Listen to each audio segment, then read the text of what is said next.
لوگوں کی نسل چلتی ہے بیٹے سے، میری نسل چلے گی میری بیٹی فاطمہ سے۔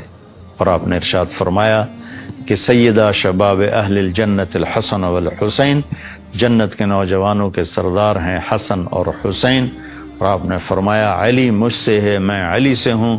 اور آپ نے فرمایا فاطمہ بضعۃ منی، فاطمہ میرے جسم کا ٹکڑا ہے، جس نے اسے دکھ دیا اس نے مجھے دکھ دیا، جس نے اسے خوش کیا اس نے مجھے خوش کیا۔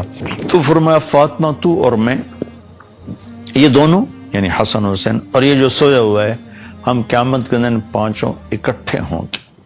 اور آپ نے فرمایا کہ میرے اہل بیت سے محبت کرنا، مجھ سے محبت کرنا ہے، اور میرے اہل بیت سے بغض رکھنا، وہ مجھ سے بغض رکھنا ہے۔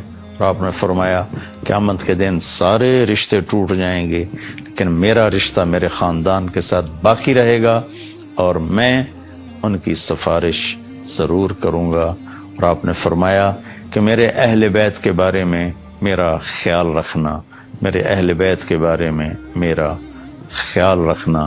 آگے عقیدہ طحاویہ جو اہل سنت والجماعت کا عقیدہ ہے، اس کی عبارت ہے نبغض من یبغضہم، جو اہل بیت سے بغض رکھتا ہے ہم اس سے بغض رکھتے ہیں، اور جو ان کو اچھے نام سے یاد نہیں کرتا ہم اس سے بھی۔ پھر آپ نے فرمایا کہ حسن اور حسین جنت کے نوجوانوں کے سردار ہیں، اور یہ اللہ کے محبوب کے خاندان کو نمایاں کرتی ہیں، بڑا کرتی ہیں۔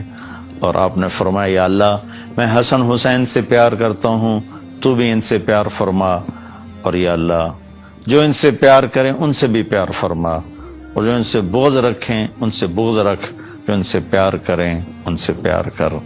اہل بیت سے محبت نہ کرنا یہ نفاق ہے، منافقت ہے، کفر ہے۔ اہل بیت سے پیار کرنا ایمان ہے، ایمان کا کمال ہے، ایمان کا کمال ہے۔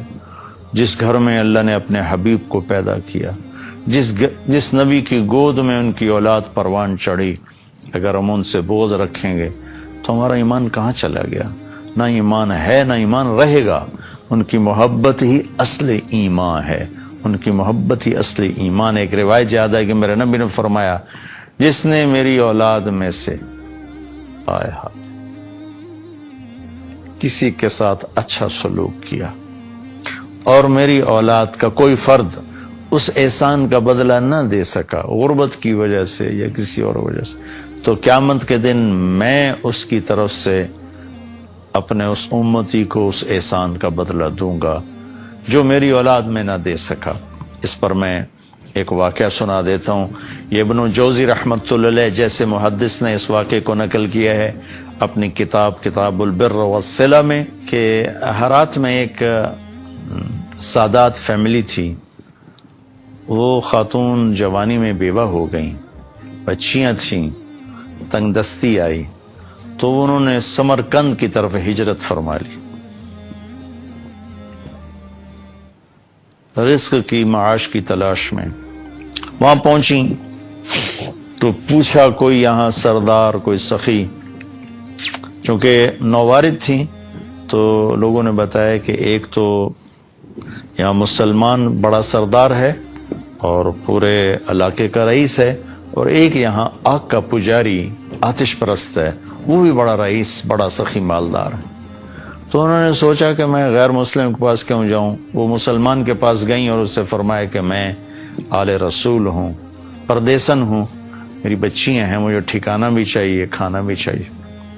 وہ سردار کہنے لگے تیرے پاس کوئی، عام طور پر جو اہل البیت ہے ان کے پاس لکھا ہوا نسب نامہ ہوتا ہے، میں نے کئی گھرانوں میں ماشاءاللہ دیکھا اللہ کے رسول تک ان کے سارے آبا کے نام لکھے ہوئے۔ تو کہا تیرے پاس کوئی سند ہے؟ اس نے کہا بھائی میں تو پردیسی ہوں، غربت کی ماری میں کہاں سے سند دکھاؤں۔ تو وہ کہنے لگا یہاں تو پھر ہر دوسرا آدمی کہتا ہے میں سید ہوں، آل رسول ہوں۔ تو اس نے کوئی اچھا جواب نہیں دیا۔ تو وہ وہاں سے آئیں اور اس آتش پرست کے پاس گئیں، وہ جو آگ کا پجاری تھا، اور اپنا تعارف کروایا۔ اس نے فوراً اپنی بیگم کو ساتھ بھیجا اور کہا کہ جاؤ ان کی بچیوں کو لے کر آؤ۔ جاؤ، انہوں نے کہیں ٹھہرایا ہوا تھا، ان کو لے کر آئے، سرد رات تھی، ان کو کھانا کھلایا، سلا دیا۔ رات کو مسلمان سردار نے خواب دیکھا کہ اللہ تعالیٰ کے محبوب صلی اللہ علیہ وسلم جنت میں ایک خوبصورت سونے کا محل ہے، اس کے دروازے پر کھڑے ہیں۔ یہ عرض کرتا ہے یا رسول اللہ یہ محل کس کا ہے؟ تو آپ نے فرمایا یہ ایک مسلمان کا ہے۔ تو وہ کہنے لگے یا رسول اللہ مسلمان تو میں بھی ہوں۔ تو آپ نے فرمایا اپنے اسلام پر کوئی دلیل پیش کر، کوئی ثبوت پیش کر۔ تو وہ کانپ گئے۔ تو پھر اللہ کے نبی نے بہت غصے سے فرمایا کہ میرے گھر کی بچی تیرے دروازے پر چل کر آئی اور تو نے اس سے ثبوت مانگے کہ مجھے ثبوت دے، تو اہل بیت میں سے ہے، میری نظروں سے دور ہو جا۔ ان کی آنکھ کھولی تو ان کی چیخ و پکار، وہ ننگے سر ننگے پاؤں باہر نکل کے شور مچایا کہ وہ جو پردیسن خاتون تھی کہاں گئی؟ کہا جی وہ تو وہ لے گیا، وہ آتش پرست آگ کا پجاری لے گیا۔ وہ بھاگے اور جا کے اس کے دوڑ دروازہ توڑا۔ وہ گھبرا کے باہر نکلا تو دیکھا تو وہ رئیس کہا کیا ہوا؟ کہا بھائی وہ جو تیرے پاس خاتون آئی ہیں بچیوں سمیت مجھے دے دو، وہ میرے مہمان ہیں۔ تو اس نے کہا حضور وہ میرے مہمان ہیں، آپ کے نہیں، میں آپ کو نہیں دے سکتا۔ وہ کہنے لگا مجھ سے 300 دینار لے لو۔ 300 دینار کوئی آج کا 60-70 لاکھ روپیہ بنتا ہے۔ کہ مجھ سے 300 دینار لے لو اور وہ خاتون بچیوں سمیت میرے مہمان بنا دو۔ تو وہ رونے لگا، کہا کہ میرے بھائی بن دیکھے کا سودا کیا تھا، اب تو دیکھ چکا ہوں، اب میں تمہیں کیسے واپس کروں؟ کہ میں نے بھی خواب دیکھا جنت کے دروازے پر اللہ کے نبی کھڑے ہوئے تھے، تجھے ڈانٹ پڑ رہی تھی، تجھے کہا جا رہا تھا دور ہو جا۔ اس کے بعد اللہ کے نبی میری طرف متوجہ ہوئے اور فرمایا تو نے میری بیٹی کو ٹھکانہ دیا، چل تو تیرا سارا گھر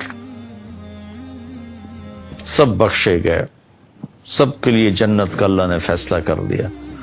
کہ میری آنکھ کھلی ہے، میں ایمان لا چکا ہوں، میرا سارا گھر کلمہ پڑھ چکا ہے، ہم سب مسلمان ہو چکے ہیں، ہم وہ دولت آپ کو کبھی واپس نہیں کریں گے۔